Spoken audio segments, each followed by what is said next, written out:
નમસ્કાર મિત્રો, વિડીયોમાં તમારું સ્વાગત છે। જી હા મિત્રો, અત્યારે હાલ મોટા અને મહત્વના સમાચાર સામે આવી રહ્યા છે। તો મિત્રો વાત કરીએ તો ગાંધીનગરના દહેગામના વસાણા સોગઢી ગામે મેશ્વા નદીમાં ગઈકાલે બપોરે ગણેશ વિસર્જન સમયે 8 લોકો ડૂબી જતા તેમના મોત નીપજ્યા હતા।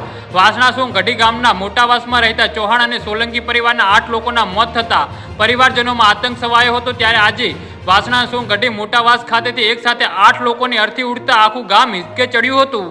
જી હા મિત્રો, દહેગામના વાસણા સોગઢી ગામે મોટા ફળિયા વિસ્તારમાં રહેતા લોકો મેશ્વા નદીમાં ગઈકાલે બપોરના સમયે વિસર્જન કરવા ગયા હતા, જ્યાં નાહવા પડેલા 9 લોકો પૈકી 8 લોકો ડૂબી જતા મોત નીપજ્યા છે। તરવૈયો દ્વારા 8ના મૃતદેહને બહાર કાઢી દહેગામ અને રખિયલ સિવિલ હોસ્પિટલ ખાતે ખસેડવામાં આવ્યા છે, જ્યાં પોસ્ટમોર્ટમ કરી મૃતદેહને તેઓને પરિવારજનોને સોંપ્યા હતા।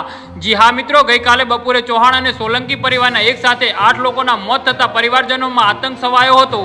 રાત્રિના સમયે તમામની પીએમ વિધિ પૂર્ણ કરવામાં આવી હતી અને પરિવારજનોને મૃતદેહ સોંપવામાં આવ્યા હતા। ત્યારબાદ એક સાથે 8 લોકોના મૃતદેહ જોઈને સૌ કોઈની આંખો ભીની થઈ ગઈ હતી। એક સાથે 8 લોકોની અર્થી ઉડતા આખું ગામ હિંચકે ચડ્યું હતું।